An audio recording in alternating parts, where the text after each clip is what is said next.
tenho que decliná-la. Entendo que não vou entrar no mérito do tipo de prescrição e nem subtipo de processo atua esta prescrição, que o meu mérito é outro.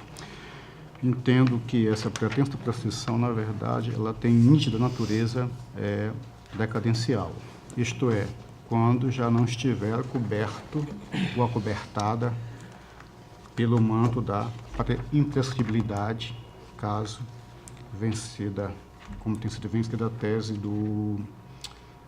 decadencial. No mais, entendo que o fundamento legal utilizado para substanciar esses arquivamentos, ele trata de um outro assunto, tem uma aplicação em outra órbita e não se coaduna com a atividade constitucional do tribunal. Dentre outras razões que já aqui dispus, tanto oralmente como de forma escrita, que invoco para compor o motivo da minha divergência, senhora presidente. Então, aprovado, com o voto divergente do conselheiro Anselmo.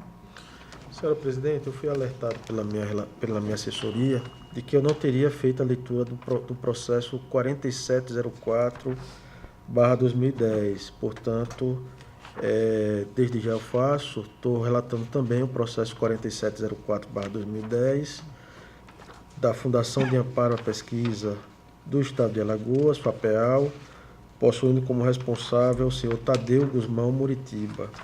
Estou aplicando também a prescrição quinquenal neste caso, senhora presidente. A palavra ao Ministério Público. Senhor presidente, mesmo sentido da manifestação anterior, então o Ministério Público opina pela aplicação da prescrição. Em discussão, processo relatado. Em votação, conselheiro Sérgio. Acompanho o relator, senhora presidente. Conselheiro Anselmo. O mesmo voto declinado anteriormente, senhora presidente, para a divergência. Aprovado a divergência do conselheiro Anselmo. Ainda com a palavra o conselheiro Rodrigo.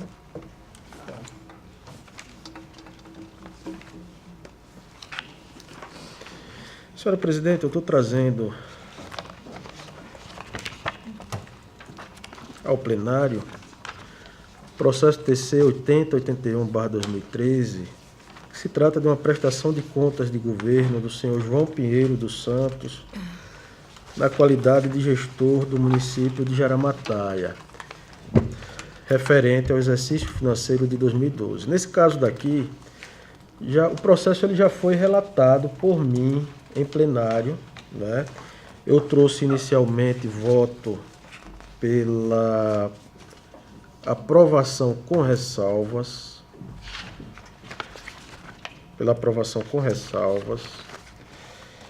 Nessa sessão do dia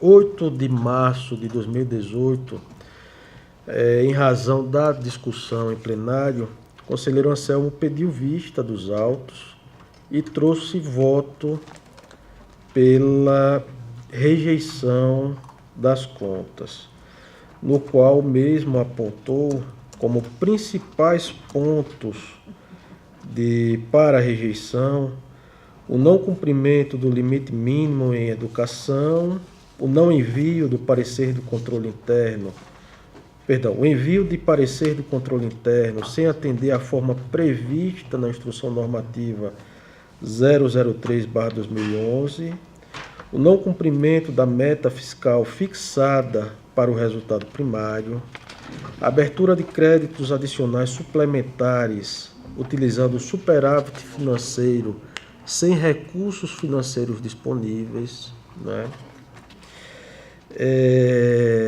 Outros pontos foram apontados também pelo conselheiro Anselmo, e naquela oportunidade este relator discordou completamente de todos, sendo uma discussão que já foi vencida naquela sessão, né? Mas se for necessário a gente traz e revive novamente toda a discussão. Penso eu que não. Este conselheiro, concordando parcialmente com o que foi colocado no voto divergente, entendeu que havia um ponto específico que poderia ensejar a rejeição das contas, que seria o não repasse pelo prefeito do município do valor do 12º da Câmara Municipal dentro do que foi fixado na LOA, né? Foi repassado um valor aparentemente abaixo do que havia sido fixado na LOA. Todavia, por não ter sido dado contraditório àquele gestor, este relator retirou seu voto inicial e apresentou um voto no sentido de conversão do feito em diligência para a citação do mesmo, né, no sentido de exercer o direito ao contraditório e à ampla defesa. E assim foi feito, o gestor foi citado, compareceu aos autos e trouxe como justificativa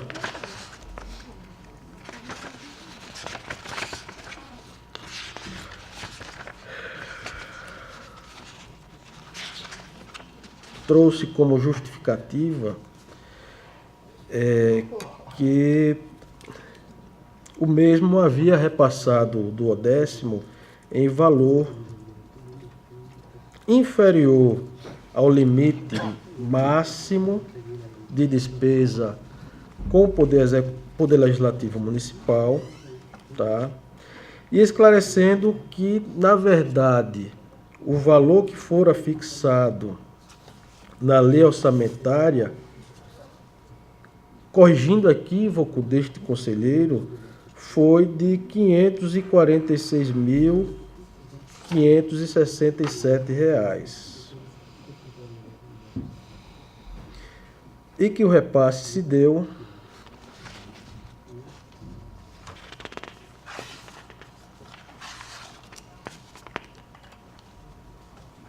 em valor superior à proporção fixada na LOA. Portanto, com fundamento nestes esclarecimentos que foram trazidos pelo gestor, eu acho que fica sanada aquela dúvida inicial deste conselheiro, e eu mantenho o voto já apresentado naquela sessão do dia 6 de março de 2018, no sentido da aprovação com ressalvas das contas de governo da Prefeitura Municipal de Jaramataia, exercício financeiro de 2012. É como eu estou votando, senhora presidente. Qual a palavra do Ministério Público? Senhora presidente, o Ministério Público já se manifestou naquela oportunidade. Então, eu reitero o parecer exarado nos autos e opino pela rejeição das contas. Em discussão, o processo relatado. Com a palavra, conselheiro Anselmo. Senhora presidente, de fato, para rememorarmos, o meu voto vista trouxe como elementos para substanciar a posição deste conselheiro, quando da apreciação em vista do processo, os seguintes fatos: não cumprimento do limite mínimo constitucional com a educação, envio do parecer prévio do controle interno sem atender a norma prevista na Instituição Normativa número 3 de 2011 do Tribunal, não cumprimento da meta fiscal fixada para o resultado primário, e sabemos que isso foi até motivo de impeachment de gestor do Poder Executivo, abertura de créditos adicionais suplementares, utilizando os parados financeiros sem recursos financeiros disponíveis, ou seja, apenas houve estruturação, mas de fato os recursos não existiam. O voto do relator foi pela aprovação com ressalvas e o meu voto foi recomendando a reprovação e rejeição por esses fatos, senhora presidente. Aqui, especificamente, eu tenho algumas passagens: inscrição no ativo financeiro, balanço patrimonial, folha 102, de valores em trânsito, realizáveis, ocorrido de forma irregular, visto que o montante contabilizado de R$ 271.200 fora cancelado integralmente no exercício seguinte, conforme consta na prestação de contas de 2013, processo 6167 de 2014, folha 128 a 130. A prática utilizada pelo gestor caracteriza, em tese, artifício contábil para o fechamento do balanço patrimonial, implicando o registro de um superávit financeiro fictício, posto que os restos a receber vêm sendo invariavelmente cancelados pela contabilidade do município no exercício financeiro subsequente. Evidentemente que não poderia ser base para ter em caixa esse valor que justificasse os pagamentos do passivo financeiro. A questão do 12º, o relator entende que já houve uma explicação, embora aqui o valor que teria sido fixado abaixo da proporção fixada na lei orçamentária. Ela desafia a norma constitucional, limite de 7%, e as sanções delas decorrentes. Embora o relator já tenha se convencido de que isso não ocorreu, que fique registrado. Da despesa total com pessoal, houve a realização de um percentual do Poder Executivo de 54,85% da receita corrente líquida. Receita corrente líquida, descumprindo o disposto no artigo 20, inciso 3º, a linha B, da Lei Complementar número 101 de 2000. Aqui também continuo na posição quanto à questão do descumprimento do limite mínimo com educação pela aceitação, ou pelo menos demonstração de cálculo de um valor de 665 mil, arredondando 666 mil, na manutenção da Secretaria de Educação, que não é um valor pequeno, como sendo despesa específica para o cumprimento do mínimo constitucional. Em sendo assim,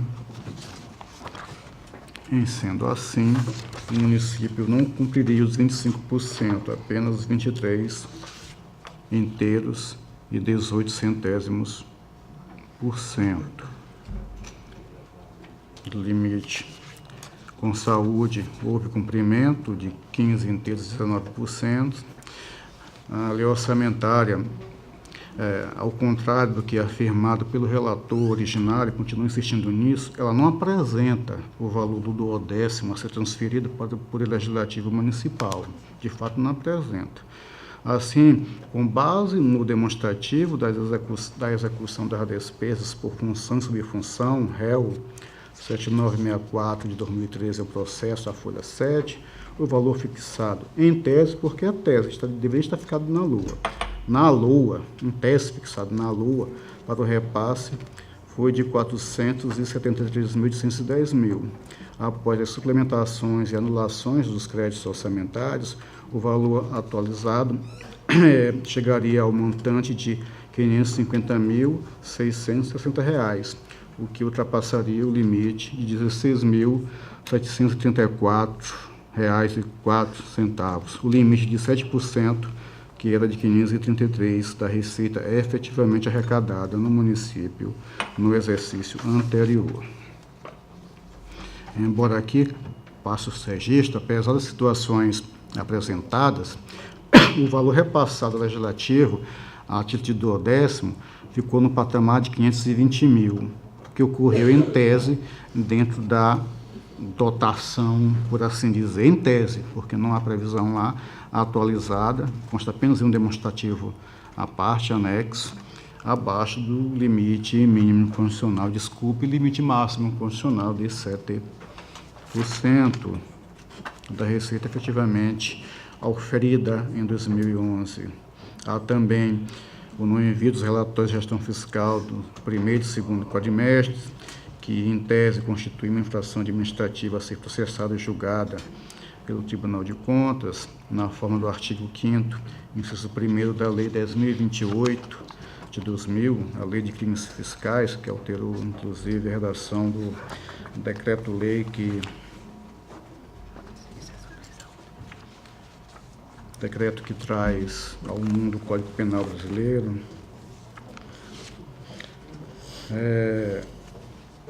Aqui há uma situação específica contra o controle interno, que apesar de tratar sobre a imprescindibilidade de atuação do controle interno no município, com vistas a aperfeiçoar a fiscalização realizada pelo controle externo, que inclusive é das formas a que se presta constitucionalmente o controle interno, a cargo do Tribunal de Contas, e trazer a normatização da Constituição de 88, da Constituição Caeté de 89, de nossa lei orgânica, assim como do nosso regimento interno, e também da Instituição Normativa número 3 de 2001, o relator entende que o envio do parecer do controle interno, mesmo genericamente, supriria aquilo que está a miúde demonstrado nessas legislações, o que no nosso caso não podemos concordar, porque de acordo com a própria instituição normativa,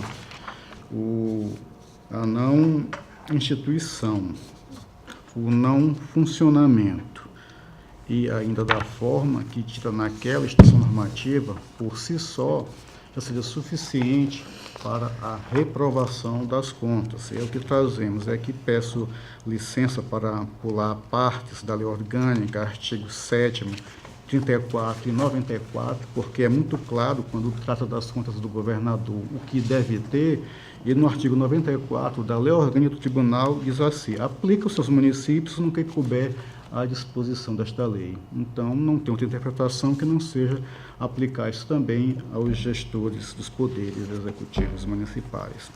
Aí trago também explícita aqui a nossa resolução 3 de 2001, do regimento interno, na parte em que trata do julgamento das contas, além dos elencados neste artigo, os processos de tomada e prestação de contas deverão conter outros demonstrativos especificados na instituição normativa que indiquem a boa e regular aplicação dos recursos públicos. E isso nós vemos mal ferido pelo gestor, quando apenas mandou genericamente uma espécie de parecer prévio, que a rigor ele não consegue fazer frente aos comandos, quer constitucionais, quer legais e propriamente resolutivos desta Corte de Contas. Aqui também informações, é uma situação que devemos atentar, e não há como eu entender de outra forma, que a meta fiscal estabelecida na LDO para 2012, no valor de R$ 115 mil, não foi cumprida, pois o legislativo, pois o chefe do Poder Executivo, ao invés de pelo menos buscar um resultado primário, ainda que positivo, longe disso, ainda foi deficitário em cerca de R$ 3 mil, meta fiscal não cumprida, o que atenta aí frontalmente ao texto legal previsto na LRF e, em tese, em outras normatizações que tratam da matéria que não é da nossa alçada aqui, que às vezes fazemos, até por dever difícil, mas que não é da nossa alçada tratar, devido à conduta do gestor. Há aqui também uma questão da análise do balanço patrimonial com relação ao superávit financeiro destacado, em que a gente demonstra que, apesar dele dizer que tem aquela folga financeira, na verdade não tem, porque se verifica que há grande parte, inclusive, de recursos vinculados, que não podem ser utilizados em outro lugar, e ele não discrimina, não considera. Então, fazendo isso, verdadeiramente ainda diminuirá muito mais o valor que ele já não detém para fazer face ao seu passivo financeiro. Uma questão aqui complementar que falei com relação à questão dos quadros demonstrativos de decretos, em que há a abertura de créditos com baseados em superávit financeiro inexistente, que pelos cálculos contidos no item H, lá demonstrado, JK, não há como ter a abertura daqueles valores por absoluta falta do recurso financeiro, e não da forma estrutural que foi feita, sem embasamento financeiro verdadeiro. É uma outra questão das próprias matemáticas de 8.106.000 estruturado no balanço patrimonial municipal, que embora não há nenhuma outra parte nas prestações que justifique esta estruturação. E quem pesquisa o site da Previdência Social, traga aqui a questão 8ª. O item 8º, perguntas e respostas. O que é provisão matemática previdenciária, também conhecida como passivo atuarial. E aqui diz, se quer o cálculo atuarial para que, pelo menos, longe que seja, possa justificar a estruturação desse valor de R$8.100.000. E também é uma coisa que não tem como não ter repercussão na prestação de contas de governo, divergindo do entendimento do colega, quanto da verificação de gastos em fundos, em outros sentidos, porque se não verificarmos os gastos nesses fundos, como é que a gente vai saber se houve o cumprimento do limite constitucional na prestação de contas de governo? Parece um pouco contraditório isso, mas, evidentemente, que também pode ser objeto de inquirição nas contas de gestão, sem problema algum. Embora hoje, nos recordemos que, apesar de não transitar em julgada, o tribunal hoje está meio refém, quer contas de governo, quer conta de gestão. Quem é que julga? O Poder Legislativo Municipal. Não esqueçamos disso, não esqueçamos. Embora há entendimentos que entendem que o tribunal ainda pode continuar até que a decisão ela se confirme, o município também encaminhou a relação de processo licitatório, através daquela planilha prevista em nossa resolução do calendário das obrigações dos gestores públicos. Mas o que nos chama a atenção, e é bom que fale aqui, que isso não tem como não impactar na análise, que dessa relação contempla 19 procedimentos administrativos, em sua maioria na modalidade de convite, 13. Na verdade, 15 de forma direta. Não, 13 convites, 13 convites, 2 por contratação direta, com base no artigo 25 do Estatuto Licitatório Nacional, 3 pregões preferenciais e uma tomada de preço. Em consulta ao Sim, Excelências, não localizamos o envio desses ou de qualquer outro procedimento à Corte de Contas do exercício em análise, o que também caracteriza, talvez aí já até acobertado em considerando a tese do tribunal hoje, de prescrição, mas uma desobediência à calendário de obrigações dos gestores. Ou seja, o gestor, em todo exercício, não mandou nada, não se procurou em 2013, mas se procurou tudo relacionado ao exercício de 2013, independente do ano de encaminhamento, 14, 15, 16, ou mesmo 13, e nada foi encontrado com relação a 2013. Nenhum procedimento administrativo desses.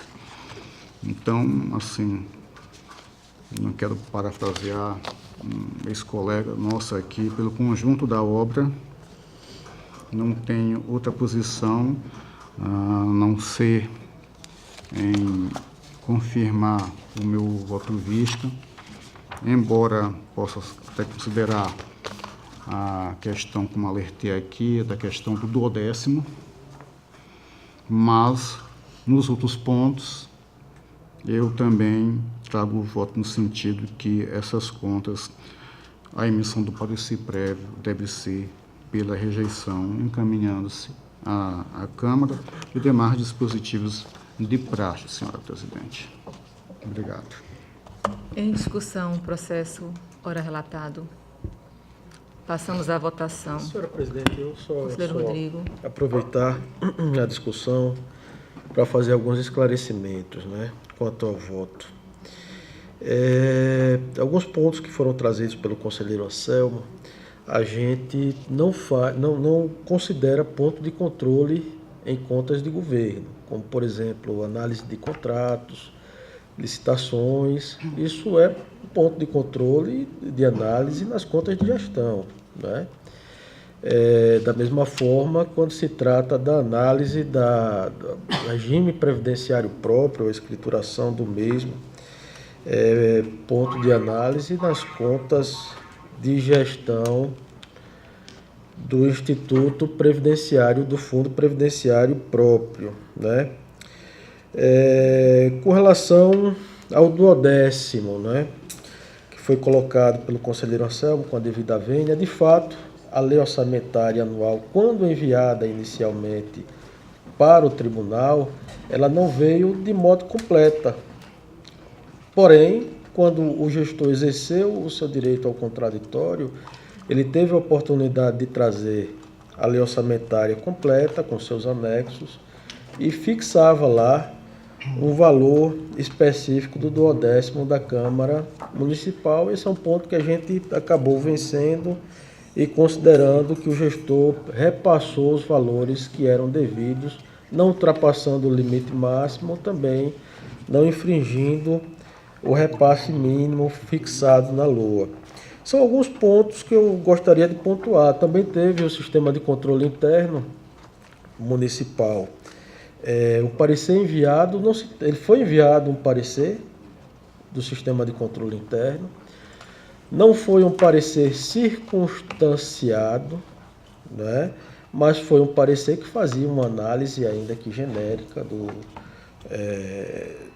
da gestão orçamentária e financeira municipal, né? Com base em todas essas considerações, eu mantive e estou mantendo o parecer prévio pela aprovação com ressalvas, né? São esses os pontos que eu gostaria de abordar aqui, que foram colocados pelo conselheiro Anselmo Brito. Continua a discussão. Passamos à votação. Conselheiro Sérgio, como vota? Senhora presidente, eu acompanho o voto do relator Rodrigo Cavalcante. Então,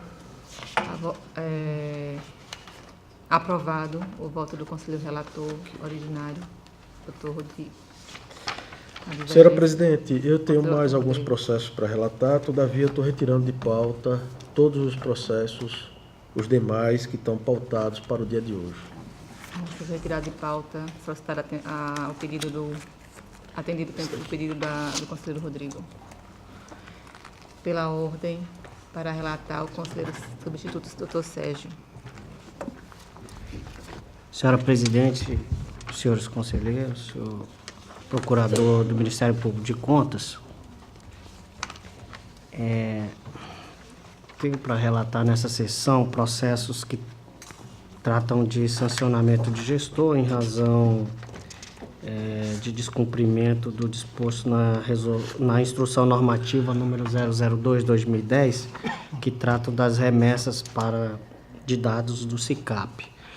Inicialmente, senhora presidente, eu gostaria de solicitar a retirada de pauta do processo TC número 6.748 de 2017, em razão de um equívoco na inclusão da pauta nesta sessão deste processo. E passo a relatoria dos demais processos. O primeiro deles é o TC número 11.973 de 2015, de origem do Fundo Municipal de Educação de Olho d'Água Grande. O responsável nos autos é Teógenes Higino Melo Lessa. Refere-se à segunda remessa do ano de 2015 dos dados SICAP. O processo seguinte é o 6.236/2015, do Fundo Municipal de Assistência Social de Tanque d'Arca.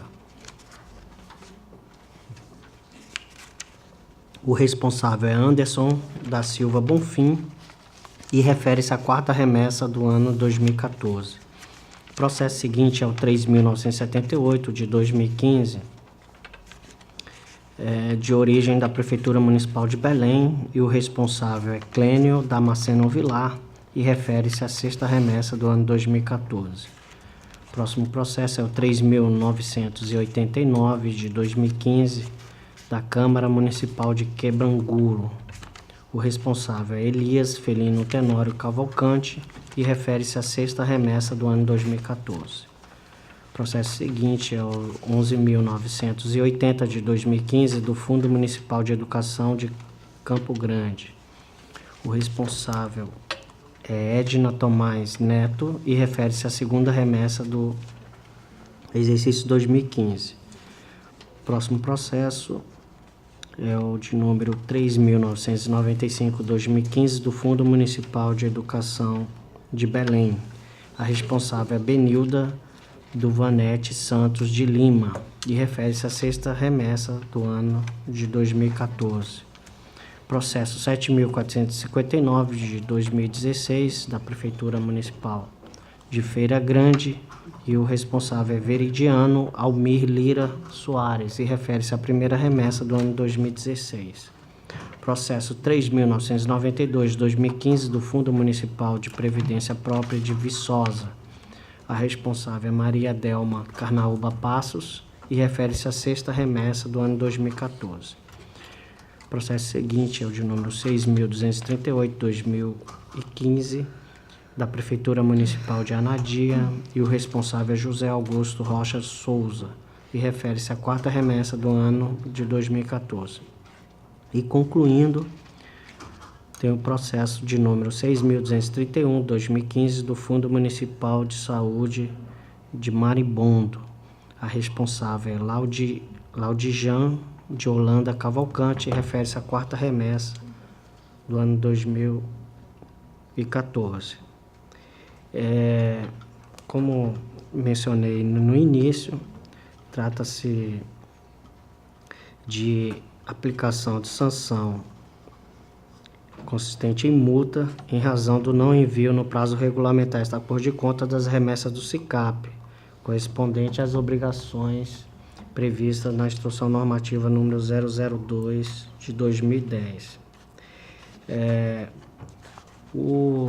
Os gestores nos autos, eles foram citados para se pronunciar. No entanto, eles não apresentaram manifestação ou justificativa de defesa para as irregularidades constatadas nos autos. Dessa forma, senhora presidente, o voto em todos os processos é no sentido de que o Pleno deste Tribunal de Contas, no uso de suas atribuições constitucionais, legais e regimentais, decida por aplicar uma multa de 100 UPFAUs aos responsáveis, com fundamento nos artigos 45 e 48, inciso 2º da Lei 5.604 de 94, que é a nossa lei orgânica, em decorrência do não envio no prazo regulamentar das remessas do SICAP, descumprindo, portanto, o prazo estabelecido no artigo 2º, parágrafo 1º, da Instrução Normativa 002/2010.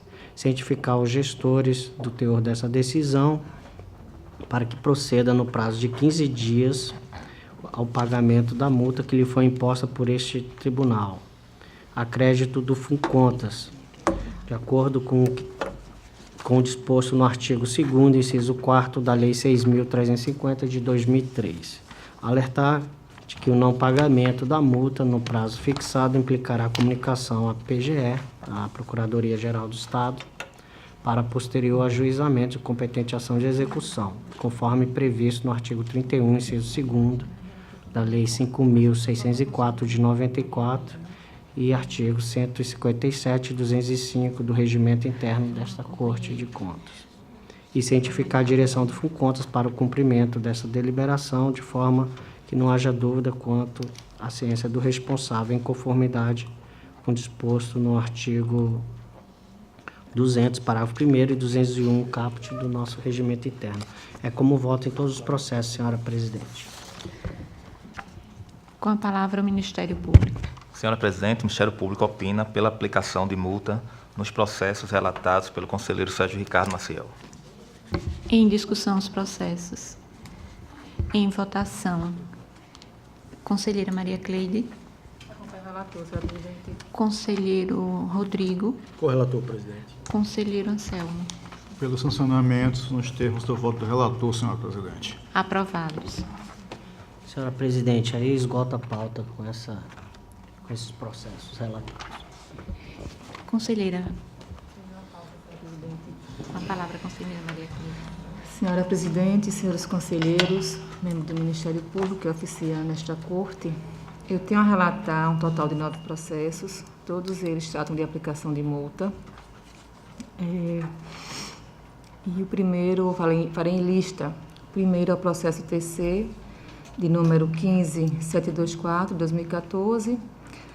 Aqui o sancionado é o senhor José Damião dos Santos, ex-gestor da Câmara Municipal de Junqueiro, que ele, pelo não envio no prazo regulamentar da primeira remessa do SICAP de 2014.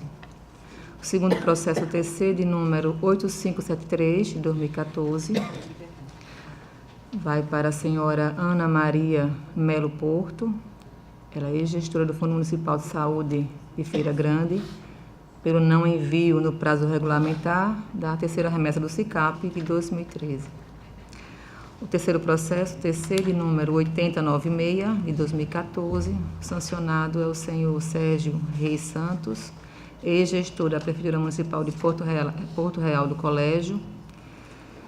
Ele deixou de enviar no prazo regulamentar a terceira remessa do SICAP de 2013. O quarto processo TC, de número 8574, de 2014. Aqui a sancionada é a senhora Maria das Neves Barbosa Soares, ex-gestora do Fundo Municipal de Educação de Feira Grande. Deixou de enviar no prazo regulamentar a terceira remessa do SICAP de 2013. Processo TC 8575, de 2014. Sancionada é a senhora Mirelle Barbosa Soares, gestora do Fundo Municipal de Assistência Social de Feira Grande.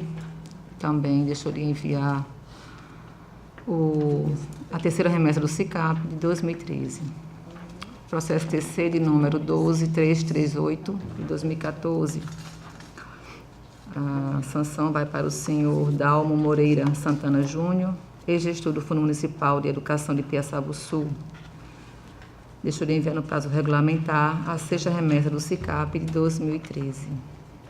Processo TC 16631, 2014. A multa vai para o senhor Tony Ricardo Oliveira Costa, ex-gestor do Fundo Municipal de Educação de São Brás. Deixou de enviar no prazo regulamentar a quinta remessa do SICAP de 2013. Processo TC 13309, 2014. Sancionado é o senhor Veridiano Almir Lira Soares, ex-gestor da Prefeitura Municipal de Feira Grande. Deixou de enviar no prazo regulamentar a quarta remessa do SICAP de 2013. Processo TC 13640, 2014. Senhor presidente, peço para tirar esse de pauta, que houve aqui um errozinho, onde está, o processo retirando de pauta 13640, 2014, retirado de pauta. E o último processo TC, de número 11291, de 2014, sancionada aqui a senhora Iana Patrícia Martins da Silva, gestora do Fundo Municipal de Previdência Própria de Taquarana. Também deixou de enviar no prazo regulamentar a prestação de contas do exercício financeiro de 2013. Aqui todos os gestores e gestores foram notificados e não houve manifestação em todos os processos. Os processos evoluíram ao Ministério Público, a qual opinou pelo não acolhimento das defesas apresentadas e, consequência, aplicação de multas. Então, eu voto pela Explicação de multa. Disseu FAUS aos gestores e gestores, pela ciência das presentes deliberações, pela remessa dos autos à diretoria do Funcontas, para a ciência e cumprimento das mesmas, e alertar os ex-gestores e gestores que a não pagamento da multa aplicada implicará em comunicação à Procuradoria-Geral do Estado. É assim como voto, senhora presidente e senhores conselheiros. Com a palavra o Ministério Público. Senhora presidente, primeiramente, eu aqui alertar o Pleno que o processo TC 15724-2014, o parecer do Ministério Público foi da lavra do Dr. Rodrigo. Portanto, só queria dar esse aviso. No mais, eu estou vendo que os pareceres do Ministério Público foram elaborados em 2014 e 2015, senhores conselheiros. Portanto, naquela época não tínhamos essa ideia, hoje forte aqui no Ministério Público, da aplicação da prescrição, porque o Supremo não tinha decidido ainda. Então, todos os pareceres foram para a aplicação da multa, mas eu estou fazendo essa ressalva, que os pareceres mais recentes foi do Dr. Rodrigo, 2016, e todos os demais foram 2015 para trás. Então, seria bom ver essa questão da prescrição desses processos intercorrentes, né? A de 3 anos. Era essa a minha manifestação. É que eles foram após edição de 2014 para cá, a maioria deles. Mas... Os pareceres são 2014 para cá. Isso.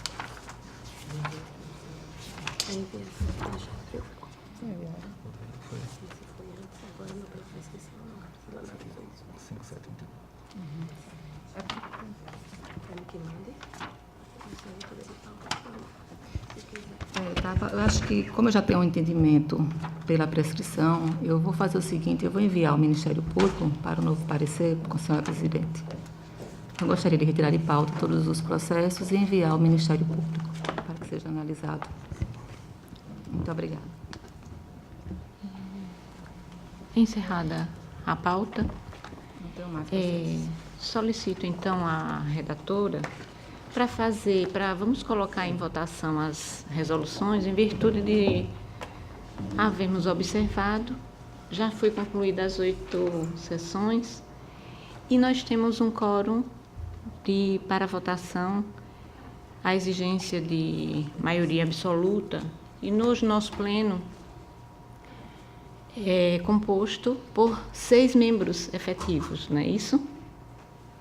Porque temos um afastado. Para deliberar, a maioria seria de 6, não é verdade? Essa é a minha 5, pergunta. senhor presidente. São 5, né? Para aprovar a mudança, alteração no regimento interno. Sim, quando a corte está composta, completa pelos 7 membros. No entanto, hoje a nossa corte está composta por 6. Então, a maioria de 6 são 4, não é verdade? Membros efetivos.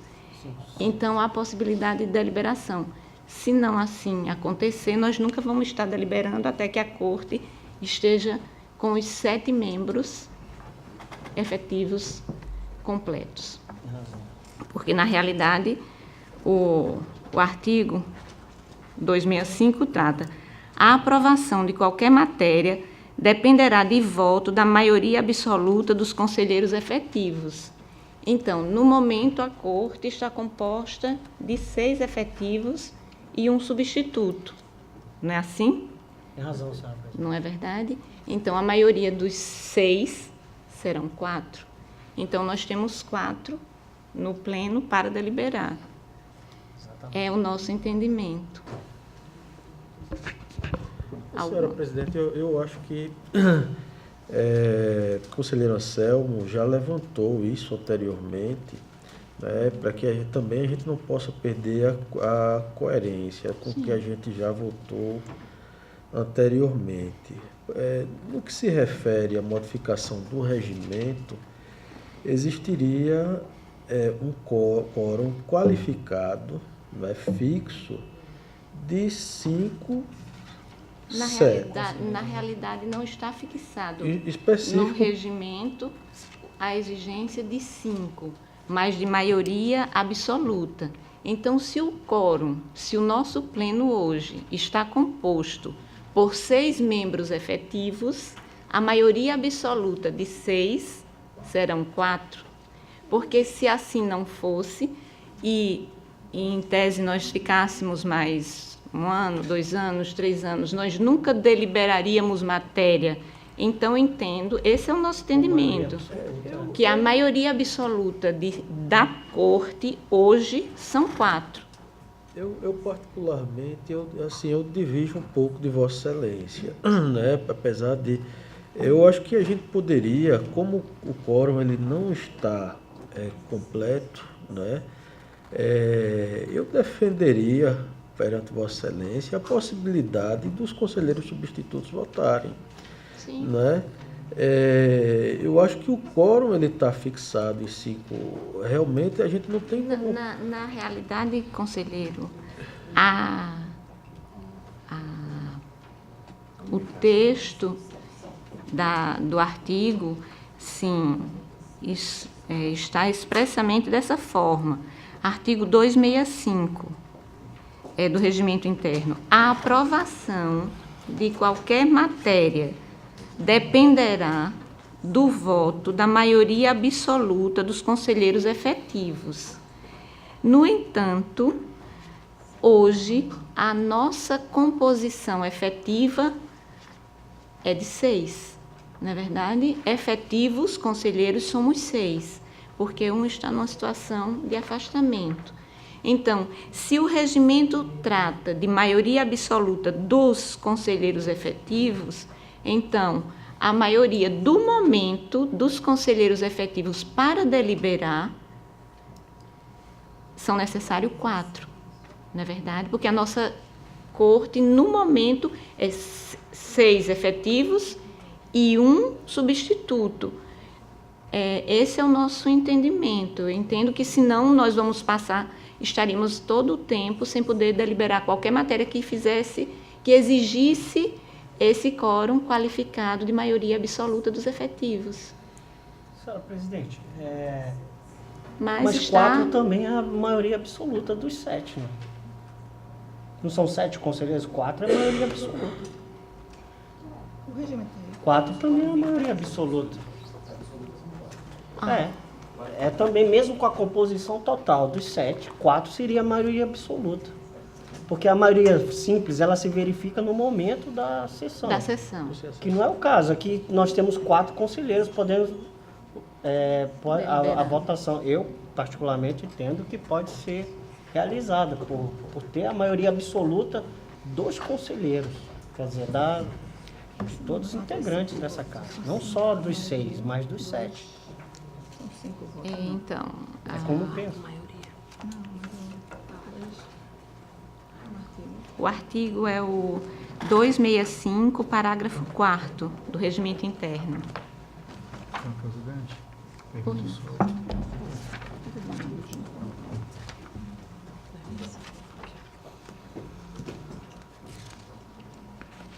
Tem um regimento dos processos. Senhora presidente, no artigo 265, ele diz que tem que ter no mínimo 5 votos favoráveis de conselheiros titulares. Nós temos 4.